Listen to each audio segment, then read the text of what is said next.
Bonjour et bienvenue dans ce quatrième épisode de Vision croisée consacré à la renaissance industrielle. Pourquoi parler de renaissance? Depuis les années 70, la France a opté pour un modèle post-industriel favorisant nettement les services. L'émergence de la pandémie du Covid-19 a mis en lumière un réel phénomène de désindustrialisation dans notre pays. Souvenez-vous quand nous avons découvert que notre médicament préféré, le Doliprane, n'était plus produit en France. Dans cette lignée, de nombreuses questions se sont posées sur notre dépendance et sur la souveraineté de la France en matière de production. Avec cette crise économique et sociale qui s'annonce, se pose bien sûr aussi la question de la sauvegarde de l'emploi, notamment dans nos territoires qui ont été les grands perdants dans cette course à la mondialisation. Dans ce contexte, et alors que l'industrie française semble aux marches d'une renaissance, pourquoi et comment accompagner ce mouvement? Et pas seulement en termes de technologie et d'investissement, mais en termes humains, de communauté, d'écosystème, de formation et d'upskilling. Pour nous en parler, ce matin, j'ai la chance d'être très bien entourée. Tout d'abord, Annabelle André, vous êtes vice-présidente économique de la Bonjour. région Auvergne-Rhône-Alpes. En tant qu'élue locale, vous êtes donc au plus proche du terrain avec une vision de ces territoires qui sont en train de se réinventer. J'ai hâte de vous entendre nous expliquer comment. Bonjour Annabelle. Bonjour à tous. Claire Pedini, vous m'avez confié lors de la préparation de cette webcast que vous n'étiez pas une industrielle. Et pourtant, vous êtes habitée par cette conviction que chacun doit apprendre à parler data dans l'entreprise. Vous êtes directrice générale adjointe ressources humaines et transformation digitale chez Saint-Gobain. Heureuse d'entendre vos retours d'expérience. Bienvenue. Bonjour à tous. Philippe Darmaillan, vous êtes sans contexte celui qui a le plus d'expérience sur l'industrie autour de cette table. Vous êtes d'ailleurs le seul industriel de métier, si j'ose le dire. Vous êtes aujourd'hui président d'ArcelorMittal et de l'UIMM. Votre éclairage nous sera précieux. Bienvenue sur cette table ronde. Bonjour. Et enfin, Olivier Luancy, associé en charge des projets de transformation et mutation industrielle chez PwC France et Maghreb. Olivier, ton expérience à la fois à la Commission européenne, puis au Conseil régional du Nord-Pas-de-Calais et ensuite chez Saint-Gobain, avant de nous rejoindre chez PwC, vont amener, j'en suis certaine, un regard extrêmement riche sur notre sujet du jour. Bonjour Olivier. Bonjour à tous. D'ailleurs, Olivier, on va commencer par toi sur ce sujet. Comment est-ce que tu vois les choses? Comment tu peux nous dépeindre le tableau aujourd'hui? Le point de départ, tu l'as noté, hein, le tissu industriel français présente une faiblesse. Alors, ça se mesure de plein de façons différentes. C'est l'industrie dans le PIB, où la France est en queue de peloton des pays européens. Il y avait le Royaume-Uni qui était avec nous parmi les grands pays européens. Ça se mesure à la balance commerciale avec un déficit structurel, 60 milliards d'euros. Et puis, ça se mesure aussi à l'âge de notre outil productif. Il fait presque 20 ans d'âge moyen, alors qu'en Allemagne, l'âge moyen de l'outil productif est plutôt autour de 10 ans. Alors, deuxième temps, il y a eu une prise de conscience. Pas en une seule fois, en deux fois en fait. Il y a eu la prise de conscience autour des années 2010 avec la crise financière et puis aussi la percée technologique de la Chine. Ça a été la décennie du TGV chinois, par exemple. On s'est rendu compte que la Chine ne serait pas que l'atelier du monde, mais aussi en pointe technologique. Et puis aujourd'hui, tu l'as souligné, c'est pas simplement une faiblesse dont on prend conscience, mais c'est carrément une vulnérabilité avec des secteurs comme la pharma ou bien l'électronique où on a tout à fait une dépendance. Troisième point, il y a une envie d'industrie désormais en France. C'était peut-être pas vrai il y a 10 ans.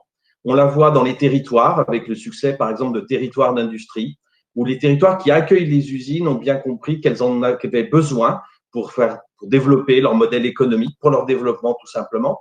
Et puis là, il y a le succès restant de France Relance, plus de 7000 dossiers déposés, ce qui démontre aussi une envie d'investir de la part des industries. Envie d'industrie dans les territoires, envie d'investir dans les industries. Comment aller plus loin? Il y a plusieurs façons de le faire, mais essentiellement, il faut se demander pourquoi on ne réindustrialise pas pour réindustrialiser. On réindustrialise pour de la souveraineté économique, mais aussi pour la cohésion des territoires. Et ça, je pense que c'est important de le rappeler et toujours de l'avoir en tête, comme tu le dis. Il y a des enjeux de digitalisation et d'investissement, mais il y en a aussi d'autres qui sont moins populaires, dont on parle moins. Tu l'as évoqué, la formation, les compétences, les écosystèmes, l'hybridation des modèles économiques entre services et puis produits, et d'autres sujets que nous allons aborder maintenant. Merci beaucoup pour cette introduction et ce panorama très complet. Annabelle, je me tourne vers vous en tant qu'élue de terrain. Quelle est la réalité industrielle que vous observez? Je confirme ce qu'a dit Olivier. Hein. On voit beaucoup d'industries qui ont quitté notre pays. Auvergne-Rhône-Alpes, nous sommes la première région industrielle de France.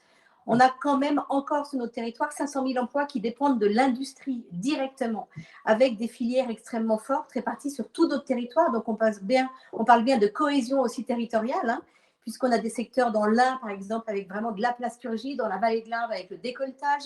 Lorsqu'on se tourne vers Clermont-Ferrand, on a de la mobilité, on a de la coutellerie en Auvergne, on a la vallée de la chimie, on a la soierie de Lyon, on a vraiment de l'industrie répartie sur tout le territoire, mais avec les difficultés qu'évoquait Olivier Luanzi. Lui, il parlait de l'âge de notre matériel industriel. On pourrait aussi parler de l'âge de nos entrepreneurs. On a beaucoup d'entreprises familiales sur notre territoire en France, avec dans la phase de désindustrialisation, un des soucis aussi qui est la transmission.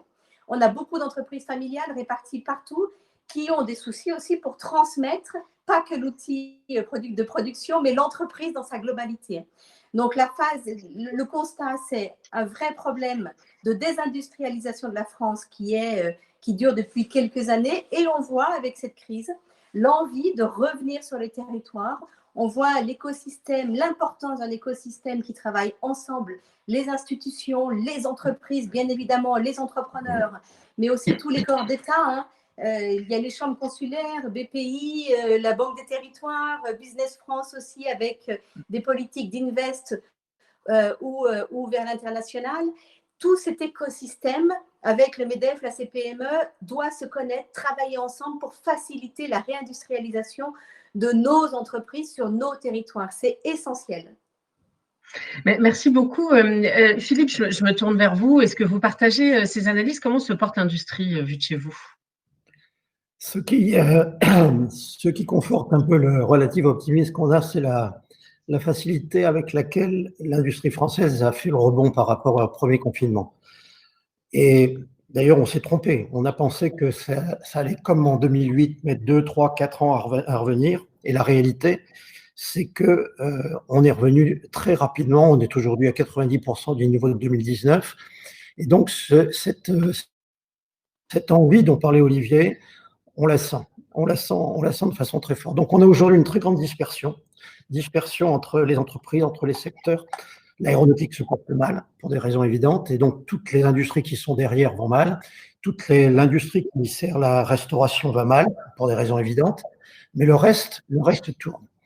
Et ce qui rend aussi assez optimiste, c'est finalement le succès du plan de relance. Le plan de relance, vous voyez, on avait lancé dans la lignée des évolutions de technologie pour le digital une action, on avait mis 40 millions dessus pour digitaliser les PME. Et finalement, le gouvernement est obligé d'arrêter la pompe parce que le succès était très important. Et quand on regarde ce qui est investi par les industriels, c'est des investissements de commandes numériques dans tout ce qui concerne la productivité. Et donc, c'est vrai que l'envie est là. Dans un contexte où il faut quand même rester prudent parce que le gouvernement a mis l'industrie et l'économie de façon générale d'ailleurs sous perfusion. Et donc, tout le sujet, notamment concernant les compétences, c'est un sujet de veiller à ce que cette perfusion, autrement dit que l'instant du réveil ne soit pas catastrophique. Donc, on a ce travail d'être bien sûr que les entreprises vont réussir à surmonter l'endettement qu'elles ont pris, surmonter les questions de chiffre d'affaires et de supply chain, puisqu'on a, avec le confinement, complètement coupé les entreprises les unes avec les autres, les stocks sont devenus erratiques, etc. Donc, on a encore même un travail très important à faire pour veiller à ce que le réveil se passe dans de bonnes conditions. J'aime bien cette notion du réveil qui se passe bien. J'entends bien donc votre constat, finalement, la France est dans une phase où, en effet, on n'est pas au plus fort en termes d'industrialisation. Par contre, on note aussi cette envie très, très forte de faire avancer les choses. Et du coup, j'aimerais bien qu'on parle un peu des conditions, parce que, alors, évidemment, il y a les conditions quantitatives, hein, l'investissement, tout ce qui est technologie digitale. Mais quand on a préparé cette table ronde ensemble, ce qui m'a beaucoup, beaucoup frappé, c'est qu'il y avait quand même beaucoup de choses autour de l'humain, et de la façon dont on pouvait aider les individus à être prêts quelque part pour cette renaissance, faire à la fois des individus qui soient compétents, qualifiés pour accompagner tous ces métiers et cette renaissance. Alors évidemment, là, Claire, j'aimerais bien vous entendre là-dessus parce que quand on a parlé, vous me disiez la data, c'est la clé de la renaissance industrielle et j'avais beaucoup aimé la manière dont vous avez fait ça chez Saint-Gobain. Est-ce que vous pouvez nous raconter un peu comment vous formez vos collaborateurs chez Saint-Gobain?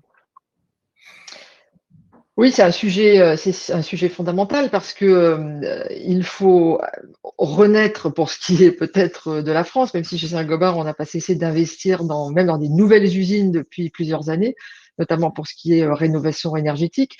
Mais ce qu'il faut, c'est prendre la révolution qu'on baptise 4.0, c'est-à-dire la révolution de la digitalisation par les compétences. Et il faut pour ça allier les compétences industrielles de nos ingénieurs, de nos chefs de ligne, de nos agents de maîtrise, avec cette connaissance intime et cette prise de conscience de ce que l'on peut faire avec les données, les algorithmes, quand on instrumente une ligne de production, un four, pour l'optimiser et faire en sorte que la productivité, l'efficacité des changements de produits, la consommation énergétique, la consommation matière, la gestion des déchets, l'augmentation de la qualité soient optimisées. Bref, qu'on fasse une révolution ou une renaissance qui soit plus verte, moins de pollution, moins de déchets, de meilleure qualité, et surtout que l'on s'appuie sur le savoir-faire industriel de nos ingénieurs et des personnes qui travaillent dans l'industrie. On a eu trop tendance, je pense, et ça a créé quelques problèmes dans les révolutions précédentes ou même dans le début de la révolution digitale, à dire, ben voilà, il y a l'industrie et puis on va mettre des spécialistes du digital pour aider l'industrie. Il ne faut pas opposer les deux, il faut faire en sorte que les compétences industrielles puissent tirer parti, faire effet de levier de ce que les data, de ce que les algorithmes peuvent nous donner dans les chaînes de production. En d'autres termes, il ne faut absolument pas dessaisir nos industriels de leurs connaissances et de leurs process, mais il faut au contraire ajouter à leurs compétences cette connaissance, cette compréhension du pouvoir formidable des données dans l'entreprise. Et la renaissance industrielle passera aussi par cette capacité à faire que cette révolution 4.0, comme on l'appelle, soit vraiment pris en main par les industriels eux-mêmes sur le terrain. C'est ce que nous avons monté chez Saint-Gobain, on pourra en dire un mot après. Oui, bien sûr. Philippe, ça résonne avec quelque chose que vous m'avez dit aussi. Vous m'avez dit l'entreprise reste le lieu de l'employabilité. J'avais trouvé cette expression très forte.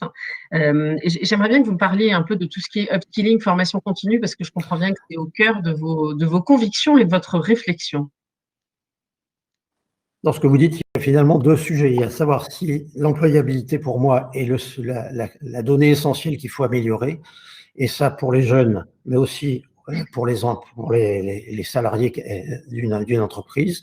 Et puis, il y a le fait que je pense que pour aller vers une employabilité maximum, c'est dans l'entreprise que ça va se passer. Si vous prenez la formation des jeunes, je crois que l'apprentissage est la voie de succès pour avoir des jeunes qui soient le plus employables possible. Et d'ailleurs, on voit bien que tous ceux qui sortent de l'apprentissage trouvent un job assez rapidement.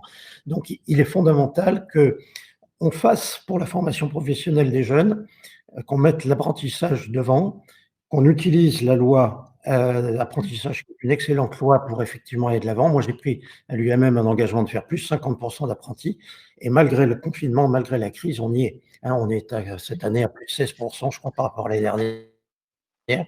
Donc, tout ça va dans le bon sens. Sur la formation continue, c'est encore pire. Claire l'a bien dit, en fait, on est dans un mouvement de fond qui vers des nouvelles technologies, qui à la fois amènent des nouveaux savoirs, mais également permettent de réorganiser les ateliers.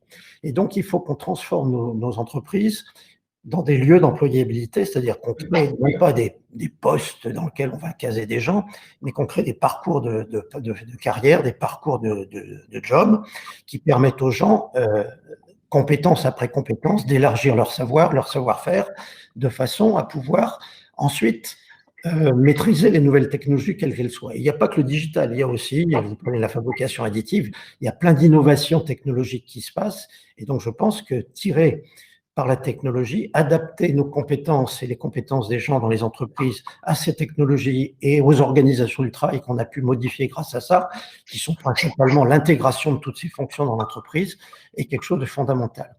Et donc, je pense que quand on tire ce thème de l'employabilité pour les jeunes, pour les gens qui sont dans l'entreprise, il faut ensuite l'élargir, j'allais dire, à l'insertion, élargir à tous ceux qui sont au chômage. Et là, on a un véritable enjeu qui va se passer en particulier dans les territoires, qui est comment est-ce qu'on peut aller chercher ces gens qui sont sur le bord de la route et en faire des gens qui puissent trouver leur épanouissement. Et je pense que dans l'entreprise est le lieu où on peut le faire plus facilement. Et alors, je voyais des questions de nos internautes sur le travail manuel, en disant finalement, est-ce que c'est la fin du travail manuel?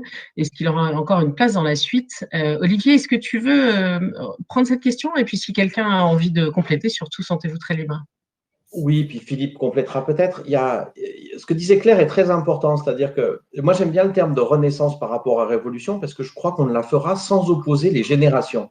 C'est pas ceux qui ont le savoir manuel avec des expériences, des dizaines d'années d'expérience pour faire du verre, de l'acier, transformer du métal, qu'il faut opposer à des jeunes générations digital natives qui arrivent avec un bagage digital, je dirais, incorporé dans leur façon de vivre. Mais c'est bien le mariage des deux qu'il faut réussir. Et je trouve que dans le terme révolution, il y a une forme d'opposition que je ne trouve pas dans le terme renaissance. Et c'est pour ça que le terme renaissance a ma faveur. Et les deux sont indispensables. Encore une fois, l'industrie, c'est de la transformation de la matière avec de l'énergie, si on peut dire un peu simplement. Et cette transformation, elle a une partie qu'on peut optimiser avec de la donnée, mais il y a une partie qui restera du savoir-faire. Un verrier, pour parler de Saint-Gobain, un sidérurgiste, vit son métier avec son nez, avec ses yeux, avec la température qu'il ressent sur son corps du métal en fusion. Et ça, c'est une réalité qu'on n'effacera pas du jour au lendemain. Donc, c'est bien le mariage des deux qui sera la réussite de cette renaissance. Et comme le dit Philippe aussi, l'entreprise, il faut de plus en plus accepter que l'entreprise devient un lieu de formation. Il y a eu un petit peu des polémiques sur le fait que est-ce qu'on pouvait payer une entreprise pour former ses salariés, augmenter son employabilité. Je pense que c'est un débat qui va être rapidement dépassé parce que désormais, avec ces évolutions technologiques, ces transformations écologiques ou digitales, l'entreprise va devenir un lieu de formation, un lieu d'employabilité, pour reprendre le terme de Philippe. Alors, j'aimerais bien vous faire réagir, à moins que Philippe, vous vouliez compléter peut-être.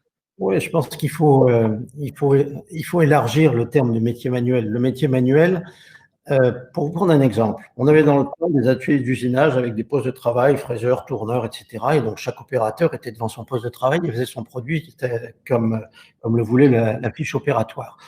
On a intégré tout ça avec des commandes numériques dans des ateliers et dans lequel on pourrait dire, l'opérateur, on va mettre un BTS électronique et puis voilà, tout va aller bien. Non, c'est pas comme ça que ça se passe parce que il y a le comportement du métal, la façon dont c'est fait, le lien entre le programme et l'opération. Et donc, le métier manuel reste un métier de connaissance du fondement de faire un produit. Et en faisant ce produit, en surveillant l'ensemble des ateliers, en pouvant intervenir pour corriger un programme, etc.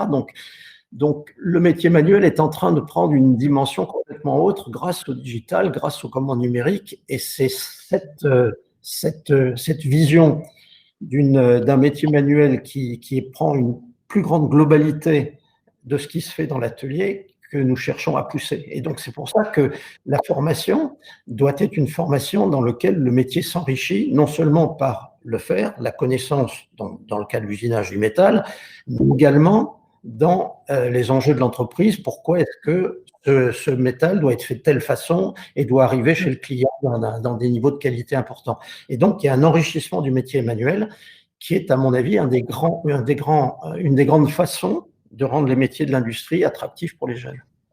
Et alors, je voyais aussi nos internautes poser une question sur la façon dont c'est fait au niveau des territoires. Et donc là, Annabelle, j'aimerais bien vous entendre. En fait, comment est-ce que ça se passe au niveau de la région? Alors, si je peux me permettre de réagir sur ce qui a été dit par les précédents intervenants, il ne faut pas oublier que sur nos territoires, on a 98% des entreprises, des industriels qui sont des TPE ou des PME. Alors, c'est facile le recrutement est facile pour des marques comme Salomon, Opinel ou des grands noms qui font rêver.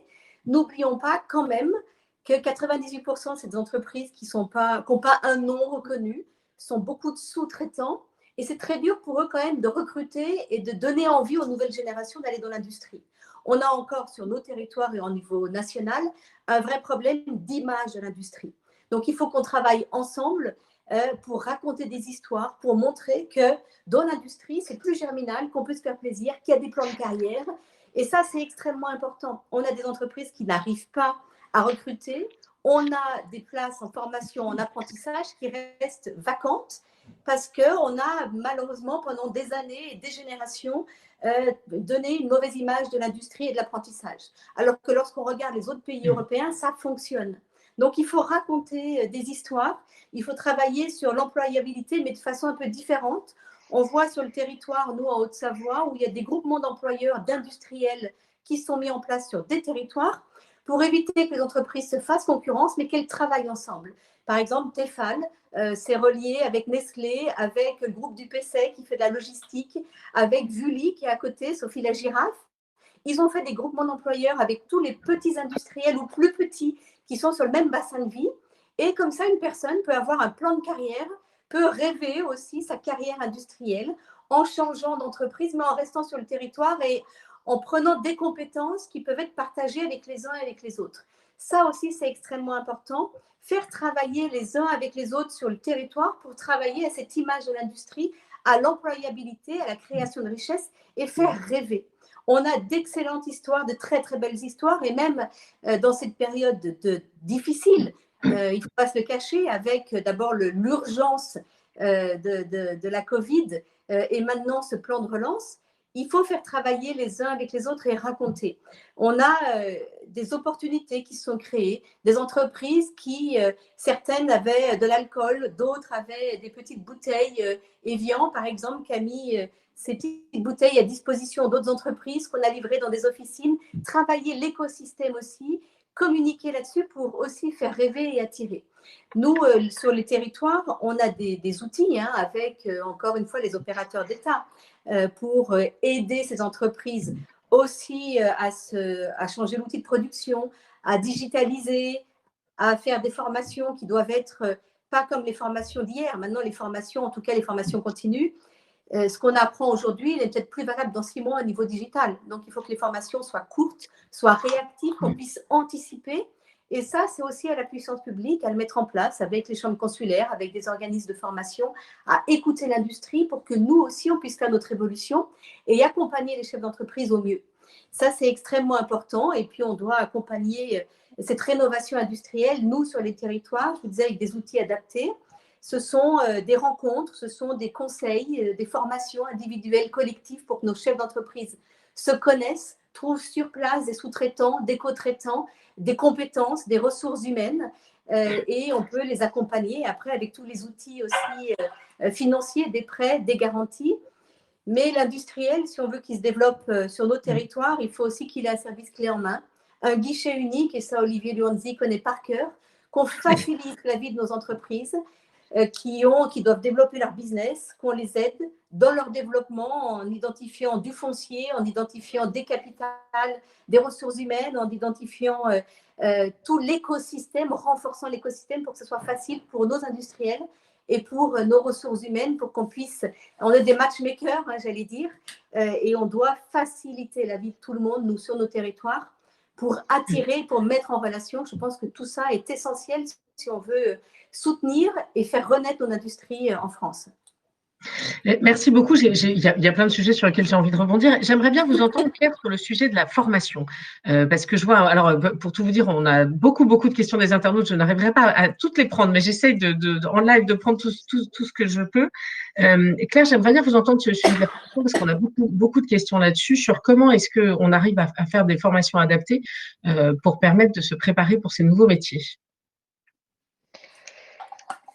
En les prenant en interne, comme on le disait tout à l'heure, je crois que Philippe, Olivier l'ont bien souligné, les entreprises ont un rôle essentiel à jouer dans la formation de leurs propres industriels. Alors nous, on a même été jusqu'à créer parlais de la nouvelle loi sur sur l'apprentissage. On a créé 2 CFA chez Saint-Gobain l'année dernière, dont un CFA pour former des jeunes à la maintenance industrielle. Alors, il y en a un qui est pour la partie commerciale, il y en a un qui est pour la maintenance industrielle. Ça, c'est une première manière. On a évidemment aussi augmenté beaucoup nos nombres d'apprentis cette année. On en a pris 2000 au 4e trimestre 2020. Et puis, on a créé des académies. C'est ce à quoi je faisais allusion rapidement tout à l'heure.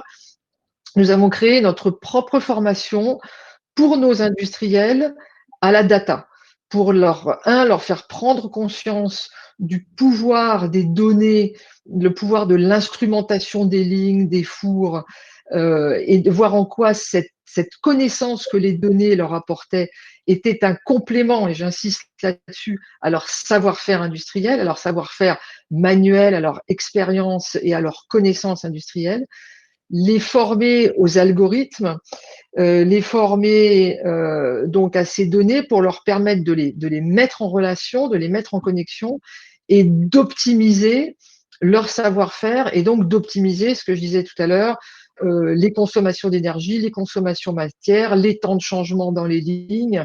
Et alors, on a formé en quelques mois l'année dernière, c'est une académie qui est lancée, on le fait sur 30 pays, on a formé plus de 1000 ingénieurs chefs de ligne, on l'a fait dans une trentaine d'usines à l'échelle mondiale de Saint-Gobain. On a identifié des projets, c'est tout de suite des projets dans lesquels les gens mettent j'allais dire, tout de suite en pratique leurs connaissances. Et on a des résultats formidables qui se chiffrent non seulement en millions d'euros d'économies par usine, qui se chiffrent surtout, ou qui se traduisent surtout par j'allais dire un engagement, j'allais presque dire un plaisir de nos ingénieurs et de nos chefs de ligne. Et c'est pas forcément uniquement des ingénieurs, c'est aussi vraiment des agents de maîtrise sur le terrain qui voient enrichir leur savoir et leurs compétences au quotidien. Et je voudrais faire un dernier point. Donc cette formation qui permet de mieux travailler, qui permet de mieux engager nos collaborateurs, qui permet de mieux les motiver, elle se couple aussi avec un vrai sujet sur la renaissance industrielle. Il faut qu'on ait une industrie plus respectueuse de l'environnement, plus verte. Et cette formation, notamment industrielle, à la data, permet de moins consommer d'énergie, de moins consommer de matière, de moins faire de déchets, et donc de mieux insérer l'industrie dans les territoires, de faire qu'elle est mieux acceptée parce qu'elle est plus respectueuse de l'environnement, et elle va être totalement dans l'ère du temps qui est encore plus post-Covid, un monde respectueux du monde dans lequel on vit. Et l'industrie a un rôle fondamental à jouer là-dessus, non seulement elle-même peut être tout à fait respectueuse de l'environnement, mais l'industrie est une solution, sinon la solution avec la technologie aux sujets environnementaux. Chez Saint-Gobain, c'est l'isolation des bâtiments, par exemple. 40% des consommations de CO2 en Europe, c'est les fuites dans les bâtiments. Eh bien, Saint-Gobain, par ses productions, et ses productions qui peuvent être propres, est une solution, par exemple, à la crise du carbone au niveau mondial.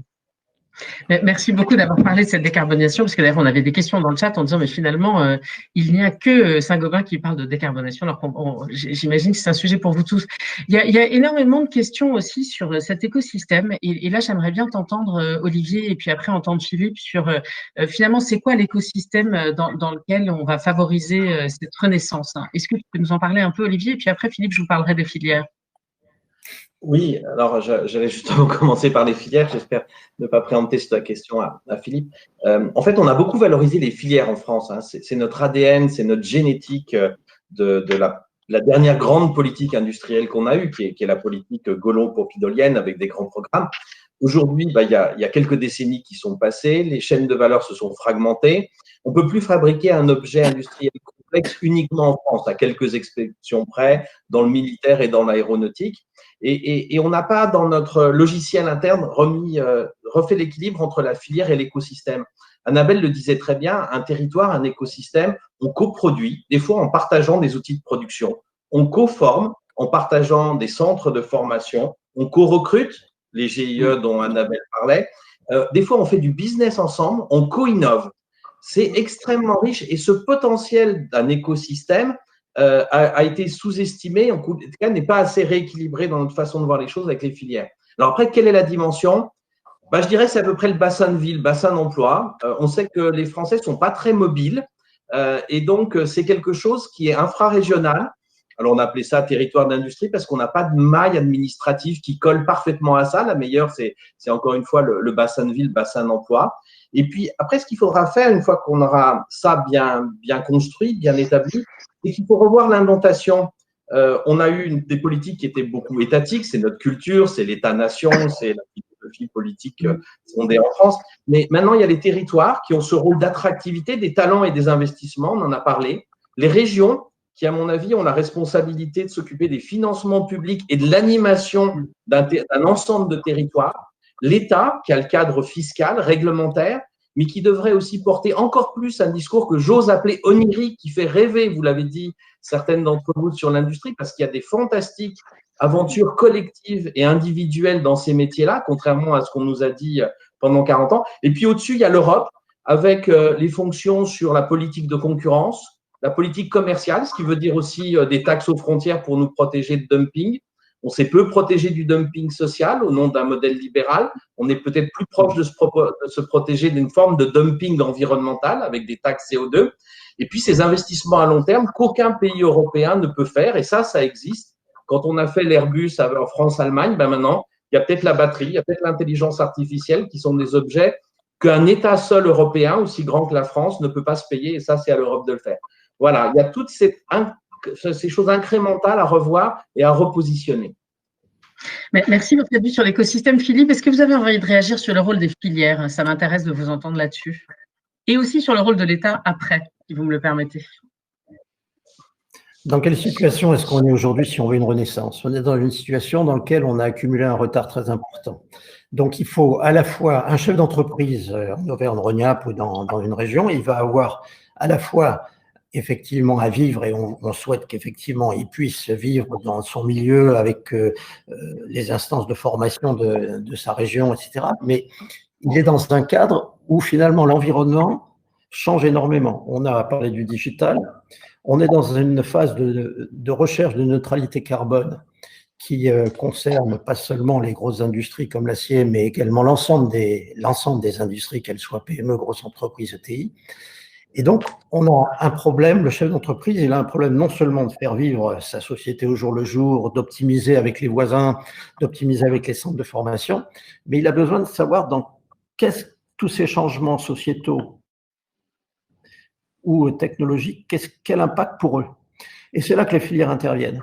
Les filières interviennent parce qu'il m'est apparu important que dans chacun des grands métiers, on décrive le futur, de façon à ce que le chef d'entreprise puisse se positionner à la fois sur les grands sujets de neutralité carbone, par exemple, donc les grands sujets de changement de process, mais également sur l'évolution des usages, que ce soit la mobilité, le logement, le fait de se nourrir. Ça est en train de bouger. On n'achète pas une voiture avec les mêmes critères aujourd'hui qu'il y a 20 ans, et on ne se nourrit pas de la même façon, on ne va pas se loger de la même façon, etc. etc. Donc, il est important qu'on aide les entreprises à définir quelles sont les opportunités ou les dangers s'ils ne bougent pas. Il est important de définir, notamment en matière énergétique, quelles sont les nouvelles énergies de demain, comment ça va se passer, quel est le rôle de l'hydrogène, etc. Et donc ça ne peut pas se passer uniquement par les écosystèmes. Ça, parce qu'il y a besoin de projeter devant. On n'est plus dans une ère de planification, et c'est très bien, mais on est dans une ère dans laquelle il faut éclairer le chemin. Donc, si je prends le digital, nous avons emmené des masses de chefs d'entreprise sur la foire de Hanovre pour qu'ils comprennent en quoi le digital allait changer les choses sur les process, sur les produits, etc. Si on prend maintenant la neutralité carbone, l'UMM, c'est à peu près la moitié de l'industrie française, c'est 90% de PME. Et moi, je sens qu'au début, quand je leur parlais de neutralité carbone ou que je leur parlais du problème, ils ouvraient des grands yeux. Qu'est-ce que ça veut dire pour moi? C'est un truc pour ArcelorMittal. Et en fait, c'est pas du tout un truc uniquement pour les gros et pour les gros énergéticiens. C'est un truc dans lequel, effectivement, il y a énormément d'opportunités pour nos entreprises. Et donc, c'est à ça que peuvent servir les filières, c'est-à-dire d'éclairer le chemin, de regarder avec l'État quelles sont les infrastructures à mettre en place pour l'automobile, pour l'hydrogène, etc., de voir quelle réglementation est adaptée si on veut récupérer de la compétitivité en France. Donc, nos filières sont sur cet objet stratégique de vision à devant, alors que effectivement les entreprises ont aussi à vivre localement, territorialement, se développer, investir, etc.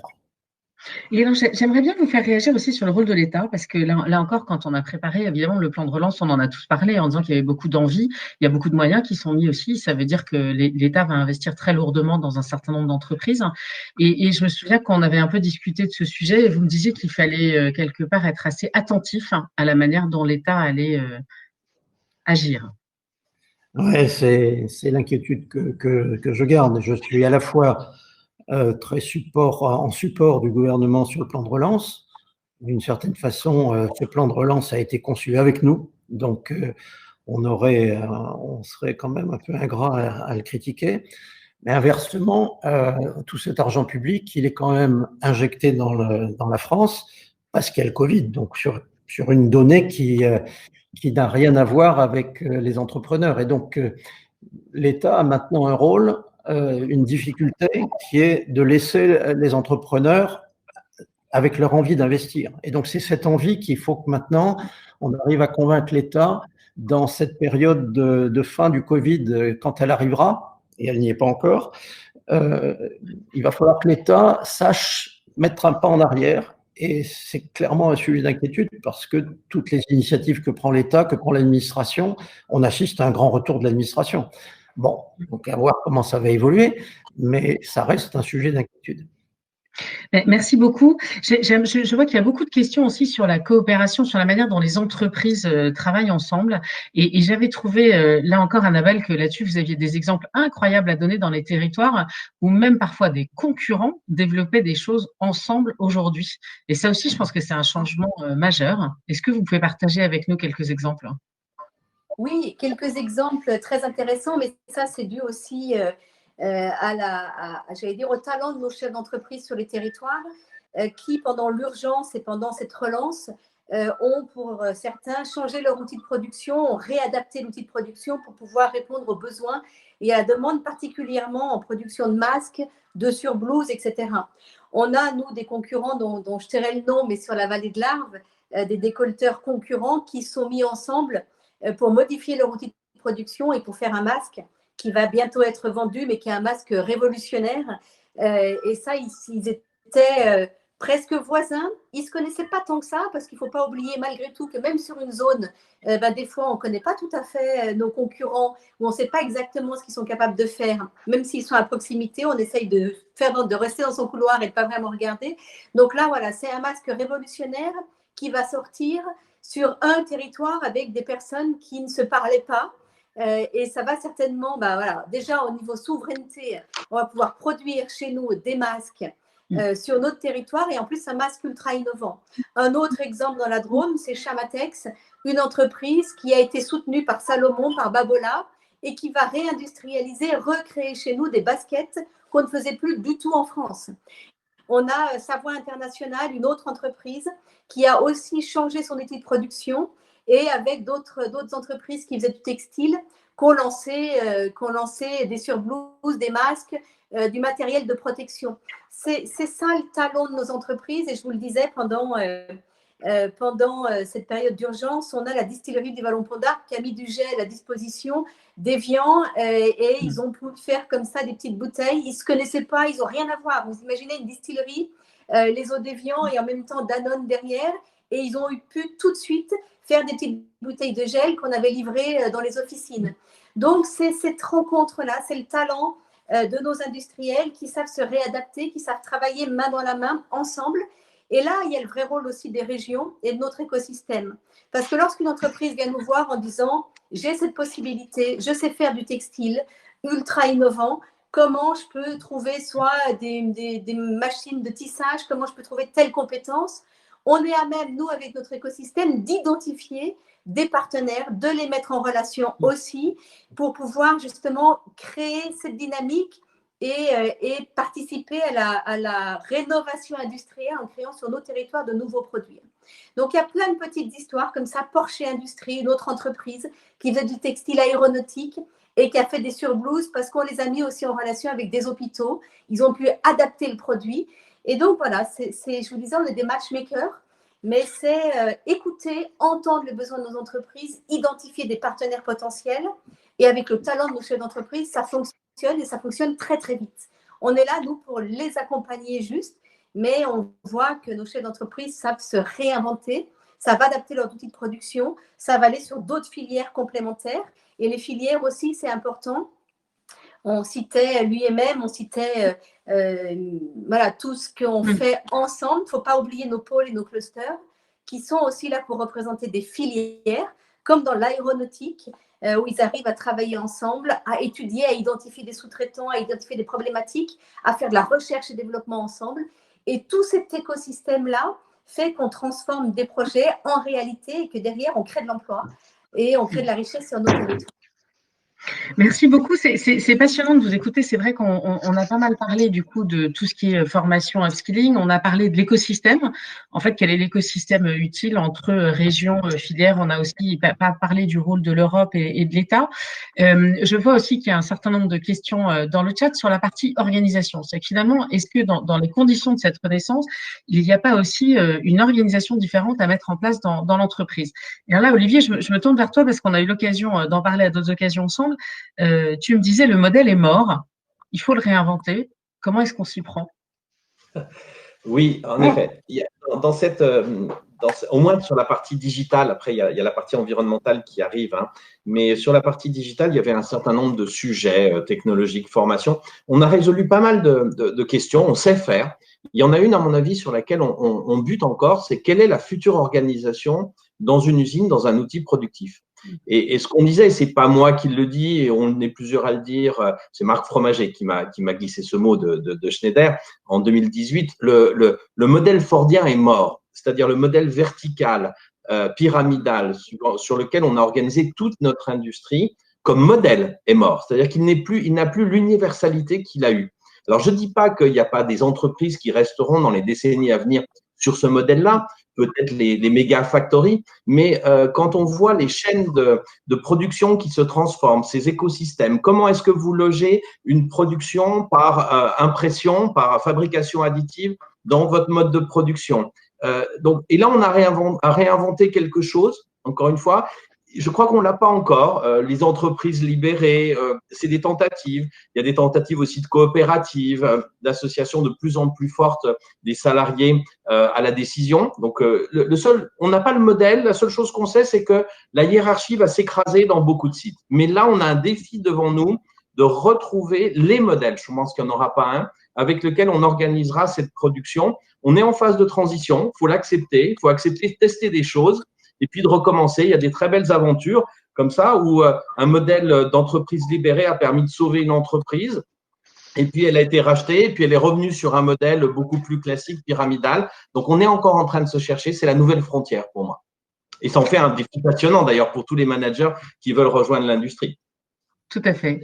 Claire, j'aimerais bien vous entendre sur ces sujets-là aussi d'organisation et de changement. Comment est-ce que vous voyez les choses en tant que DRH de Saint-Gobain?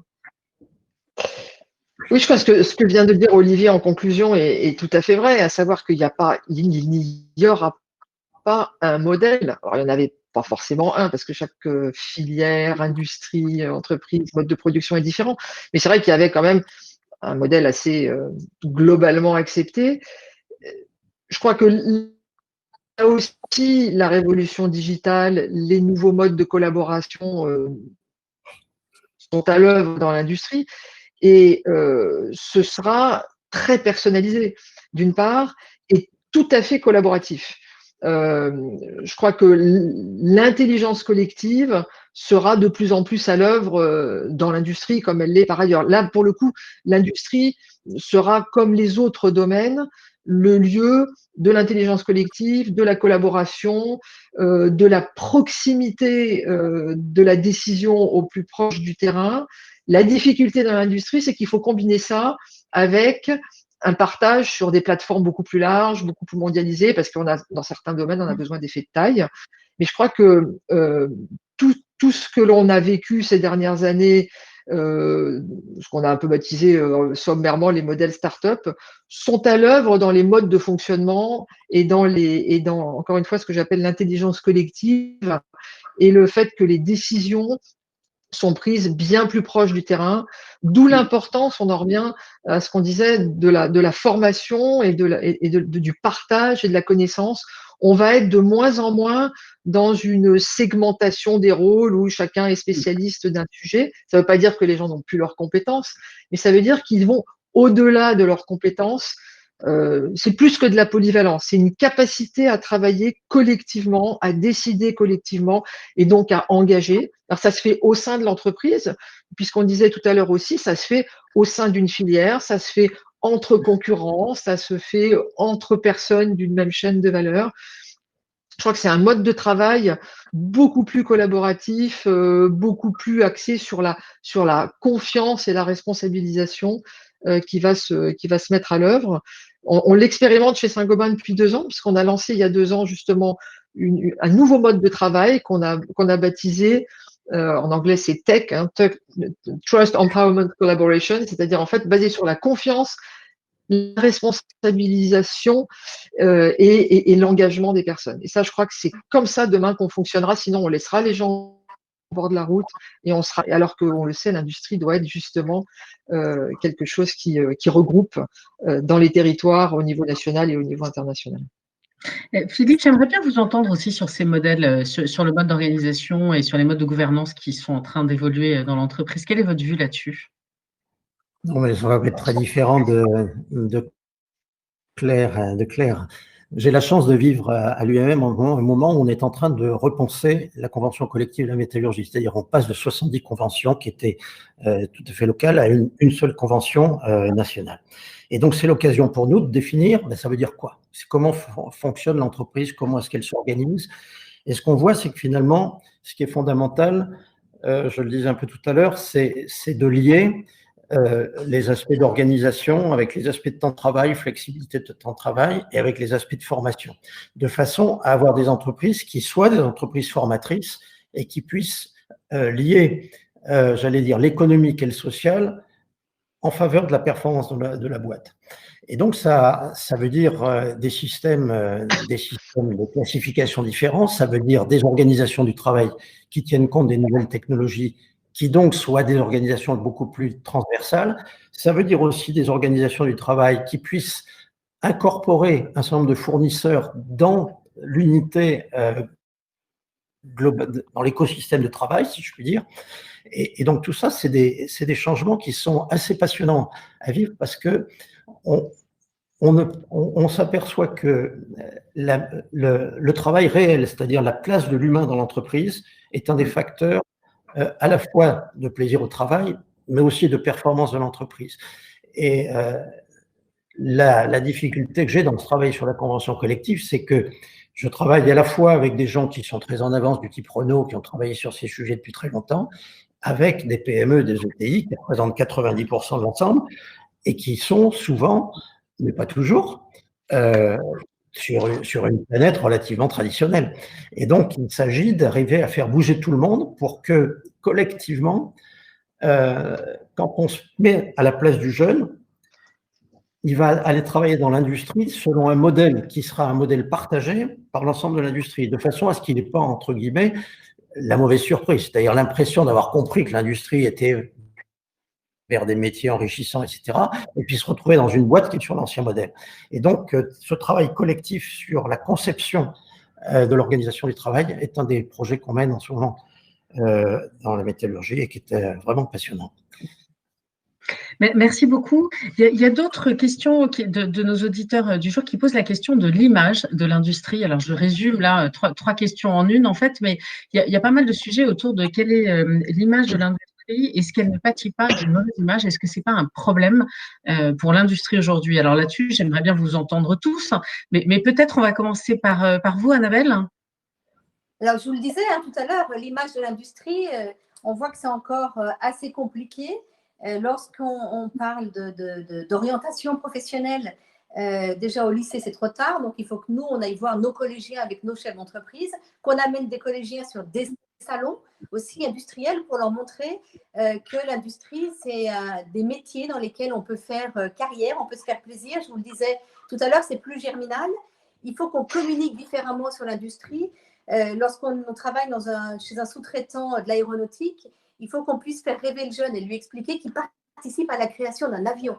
Ce n'est pas juste une petite pièce, c'est participer à la création d'un avion et ça, c'est extrêmement important. Sur des salons, on a des rôles aussi qui sont essentiels. Des salons sur l'industrie, lorsqu'on crée une usine virtuelle, on a un salon qui s'appelle Smile, par exemple, où les jeunes peuvent venir aller voir les métiers de l'industrie, créer même très, très rapidement une pièce. Alors, ça va être un porte-clés ou une chaîne, quelque chose. Mais il peut repartir tout de suite avec l'outil qu'il a créé, avec l'objet qu'il a créé et montrer que l'industrie, c'est des savoir-faire, que c'est multimétier, que ce sont des métiers transversaux, qu'on peut évoluer, qu'on peut travailler dans une filière.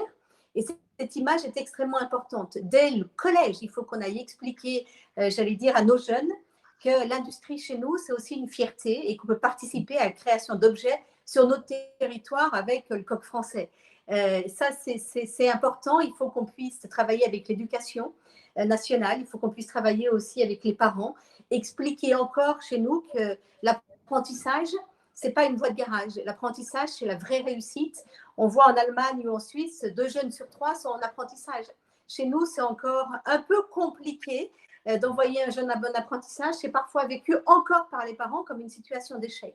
Donc, il faut qu'on travaille tous ensemble là-dessus. Et avec Olivier sur Territoire d'industrie, c'était aussi une des missions de Territoire d'industrie. Expliquer aux jeunes que l'industrie, c'est extraordinaire, c'est une belle aventure, c'est la renaissance industrielle et qu'ils doivent en faire partie parce que c'est aussi l'image de la France et de nos savoir-faire. Et ça, c'est essentiel et au quotidien, on doit tous ensemble, tout l'écosystème, expliquer ça et mettre en avant les beaux produits, les belles réussites, les belles histoires, faire rêver. Et c'est une façon de communiquer qui est un petit peu différente. Mais si on veut participer à cette renaissance industrielle, l'impulser, on ne peut pas se passer des jeunes. Donc, il faut les attirer. Et on a parlé aussi de management. C'est plus du tout le même management qu'avant. Les jeunes, on voit, je vous disais, Salomon recrute très facilement, mais parce que chez Salomon, il y a aussi une qualité de travail avec des open space, avec une salle de sport sur place entre midi et 2, avec d'autres possibilités, parce que c'est plus, on ne vient plus au boulot vite fait en mettant un bloc de travail. On vient dans une entreprise industrielle où on va vivre, partager des bons moments. Il y a l'image de l'industrie avec un impact environnemental. Il faut donner du sens à notre boulot. Et ça, ça fait partie aussi de l'image de l'industrie. Et nos industriels arrivent très bien à le faire. Et on doit continuer dans cette dynamique. Olivier, je te vois hocher de la tête. Est-ce que tu aurais envie de partager ou de compléter éventuellement?